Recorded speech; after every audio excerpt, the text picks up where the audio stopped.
Hello दोस्तों, मैं हूं चंद्रहास कुमार जो कि आज हम फिर से एक नए टॉपिक के साथ आ चुके हैं। जो कि वो टॉपिक का नाम क्या है? केंद्रक है, जिसको इंग्लिश में बोलते हैं न्यूक्लियस ना। न्यूक्लियस को ए टू जेड कंसेप्ट बताने वाले हैं इसमें। इस टॉपिक से क्या है कि कंपटीशन एग्जाम से भी रिलेटेड जितना भी क्वेश्चन है, इस क्वेश्चन में 10 मिनट का टॉपिक है या 5 मिनट का टॉपिक है, पूरा लेक्चर में हम क्या करेंगे, कंप्लीट कर देंगे। ठीक है ना। चलिए स्टार्ट करते हैं। तो केंद्रक है न्यूक्लियस है ना। इसको एक और नाम से हेड क्वार्टर के नाम से भी जाना जाता है। किस नाम से? हेड क्वार्टर नाम से जाना जाता है।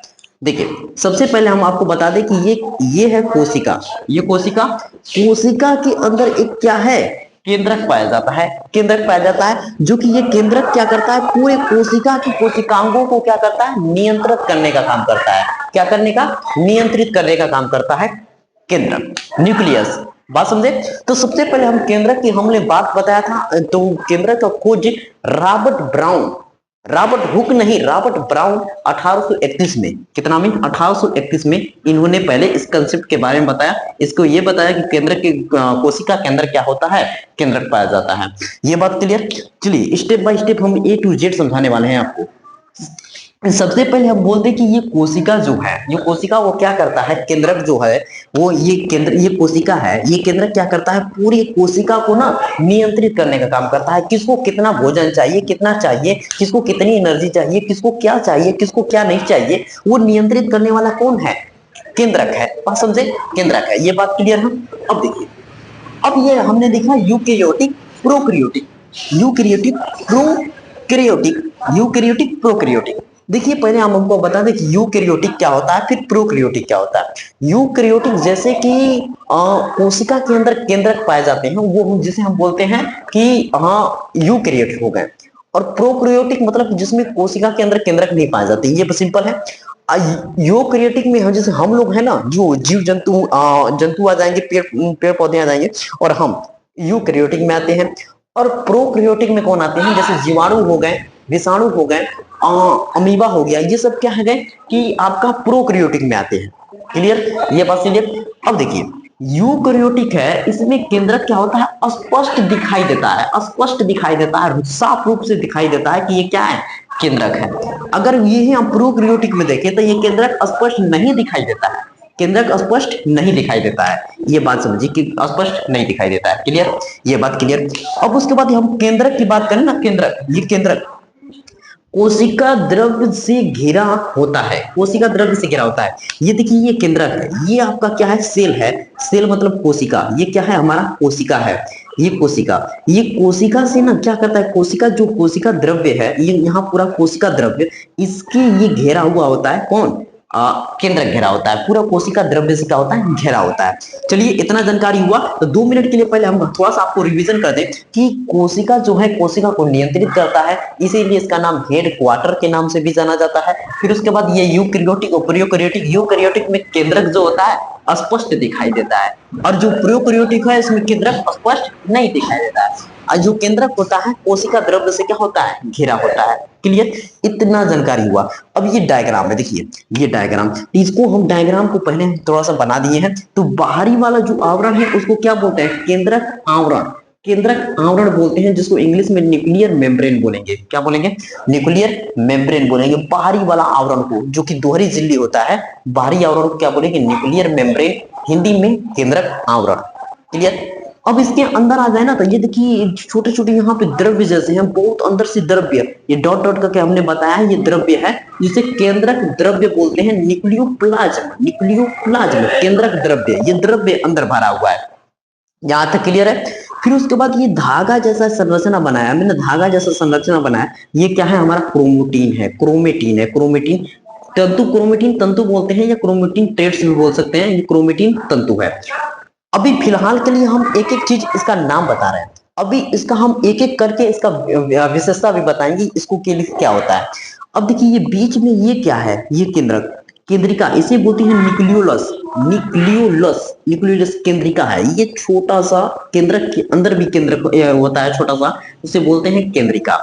क्लियर? इतने सारे पार्ट हैं। केंद्रक आवरण, बाहरी वाला, और उसके अंदर द्रव्य जैसा है, उसको बोलेंगे केंद्रक द्रव्य। ये धागे जैसे नुमा संरचना है क्रोमेटिन, और ये छोटा सा और उसमें है तो उसे केंद्रिका। अब सर आप ये बोलेंगे कि सर ये तो आपने नाम बताया, इसके बारे में बताइए। तो देखिए अब इसको हम करेंगे थोड़ा सा रफ, इसको एक एक करके एकदम पूरा A to Z एक एक करके पूरा नाम बता देंगे। तब तक के लिए इसका जल्दी से लीजिए पहले स्क्रीनशॉट। चलिए मेरे भाई, हमने ये डायग्राम पूरा बना दिया था, इसके बारे में समझाया था। अब हम बोले थे कि एक एक करके इसका अलग अलग हम पूरी जानकारी देने वाले हैं। देखिए सबसे पहले हमारा क्या है, केंद्रक कला है। केंद्रक कला हमारा क्या, बाहरी वाला आवरण, ये केंद्रक कला इसकी बात कर रहे हैं हम लोग। ये बाहर वाला आवरण है ना, उसको केंद्रक कला, इंग्लिश में न्यूक्लियर मेम्ब्रेन, न्यूक्लियर मेम्ब्रेन। अब देखिए ये हम 3 हिस्सों में बांट दिया है। छोटे वे में लिखा है, कौन जाएगा इतना लिखने मेरे भाई, बहुत टाइम लगेगा। अब छोटे वे में आपको समझा दें कि ताकि 5 मिनट में 10 मिनट में पूरा तरह से समझ जाए। देखिए ये क्या है, ये बाहर वाला है दोहरी झिल्ली। ये देखिए एक झिल्ली बाहर एक अंदर, दोहरी झिल्ली से क्या हुआ है, बना हुआ है। पहली बात ये किससे बना हुआ है, दोहरी झिल्ली से बना हुआ है। अब हम इसके बोलते हैं मोटाई, इसकी मोटाई कितना है, 90 एंगस्ट्रॉन है। किसको भैया को बोलते हैं, 90 एंगस्ट्रॉन। ये मोटाई जिसकी है 90 एंगस्ट्रॉन, दूसरा नंबर। तीसरा नंबर जो है कि ये जो बाहर वाला जो केंद्रक आवरण है, ये किस चीज का बना है, प्रोटीन एवं वसा, प्रोटीन एवं वसा का बना है। 3 चीज, पहले तो ये दोहरी झिल्ली है और दोहरी झिल्ली का बना हुआ है। ये इसकी मोटाई प्रत्येक, जो ये सब प्रत्येक अलग अलग है ना, ये कितनी मोटाई होते हैं, 90 एंगस्ट्रॉन की मोटाई इन लोगों की होती है। और ये किस चीज का बने होते हैं, प्रोटीन प्लस वसा का, प्रोटीन व वसा का। तो आपको ये पूरा कंप्लीट हुआ, ये केंद्रक कला कंप्लीट हुआ। अब हम लोग इसके अंदर आते हैं, तो इसके अंदर ये क्या है, द्रव्य है, ये गंधर्व्य। तो इसको केंद्रक द्रव्य, केंद्रक द्रव्य को इंग्लिश में बोले तो न्यूक्लियोप्लाज्म बोलेंगे। क्या बोलेंगे, न्यूक्लियोप्लाज्म। ये इसमें प्लाज्म ये क्या होता है, एक तरह से क्या होता है ना, तरल पदार्थ है, पारदर्शी तरल पदार्थ, पारदर्शी तरल पदार्थ है। जो ये केंद्रक द्रव्य है, ये क्या है, एक तरह से पारदर्शी तरल पदार्थ है। बस कंप्लीट, 2 चीज सीख लिया हमने। ये पहले केंद्रक आवरण, केंद्रक आवरण का बना किसी का है, प्रोटीन व वसा का बना है। और ये इसकी मोटाई कितनी है, 90 एंगस्ट्रॉन मोटाई है।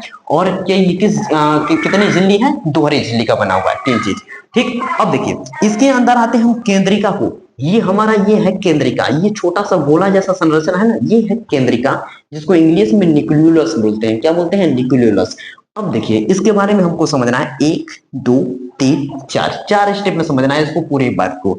देखिए प्रायतः ना जितने भी हम लोग के हैं, तो ये एक मुख्य रूप से तो एक ही होते हैं, लेकिन एक कुछ ऐसे जीव भी हैं जिसको एक से ज्यादा भी न्यूक्लियस मिल जाएंगे। उसमें 1 से 3 स्पष्ट दिखाई देते हैं। मतलब कि एक ज्यादा एक है, लेकिन कुछ और ऐसे भी हैं जिसमें 1 से ज्यादा, मतलब मुख्य रूप से 1 2 3 तक रहेंगे, स्पष्ट दिखाई देंगे। क्या, केंद्रक। बात समझे।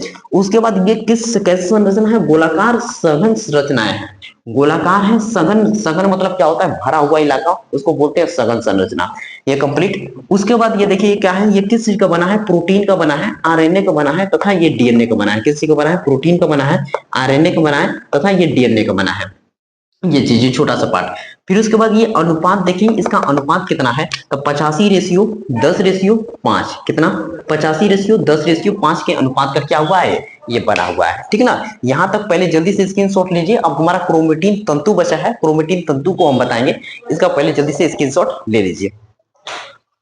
चले मेरे भाई, लास्ट कंसेप्ट बच गया था, ये धागे नुमा संरचना, उसको बताना था, क्रोमेटिन वाला। इसको हम खत्म कर रहे हैं। देखिए ये क्या लिखा है, क्रोमेटिन तंतु, जो कि इंग्लिश में बोले तो क्रोमेटिन तंतु को बोलते हैं ट्रेड्स। क्या बोलते हैं, ट्रेड्स। अब देखिए ये पूरी जानकारी हमने लिखा है, स्टेप बाय स्टेप बताएंगे। केंद्रक द्रव्य में सूक्ष्म तंतुओं का एक क्या होता है, जाल फैला होता है। देखना ना, ये जाल जैसा स्ट्रक्चर है, तो ये क्या होता है, जाल जैसा फैला होता है, पूरी जाल जैसा। फिर क्लियर। फिर देखिए ये कोशिका विभाजन के समय, जब ये कोशिका विभाजन होता है ना, उसके समय ये तंतु जो होते हैं ना, ये अभी पतले रहेंगे। जब विभाजन होने लगेगा तो ये क्या होंगे, मोटे होने लगेंगे, अपेक्षाकृत मोटे और स्पष्ट दिखाई देने लगते हैं। पहले क्या होता है कि इतने पतले होते हैं कि दिखाई नहीं देते हैं उतना सही से, लेकिन जब अब ये कोशिका का विभाजन होने लगता है तो ये क्या होते हैं, ये मोटे होने लगते हैं, और कोशिका क्या होता है, स्पष्ट रूप से दिखाई देने लगते हैं। फिर ये मुख्यतः किस चीज के बने होते हैं, ये हमसे पूछते हैं कि ये मुख्यतः किस चीज से बने होते हैं, तो डीएनए के बने होते हैं, जो कि डीएनए का full form deoxyribonucleic अम्ल होता है। ये क्लियर। फिर उसके बाद क्रोमोसोम में मोतियों के समान फूली हुई संरचना पाई जाती है कि नहीं, दिखाई देती है, जिन्हें हम क्या बोलते हैं, जीन बोलते हैं। ये क्रोमोसोम होते हैं, क्रोमोसोम में मोतियों जैसे समान संरचना होती दिखाई देती है, जिन्हें हम जीन बोलते हैं। और जीन क्या होते हैं मेरे भाई, वही लक्षण जो कि माता पिता का लक्षण मिलता है तो वो जीन बोलते हैं। एक पीढ़ी से दूसरी पीढ़ी में क्या होता है, ये ट्रांसफर होता है, एक पीढ़ी से दूसरी पीढ़ी में जाता है, ठीक ना। ये हमको ये पूरी टॉपिक हमने बता दिया, केंद्रक का, न्यूक्लियस का, 10 मिनट का या 15 मिनट का जो भी वीडियो बना है यहाँ के पूरा कंप्लीट ये खत्म हुआ, न्यूक्लियस, केंद्रक। चलिए मिलते हैं नेक्स्ट टॉपिक के साथ, तब तक के लिए जय हिंद, जय भारत।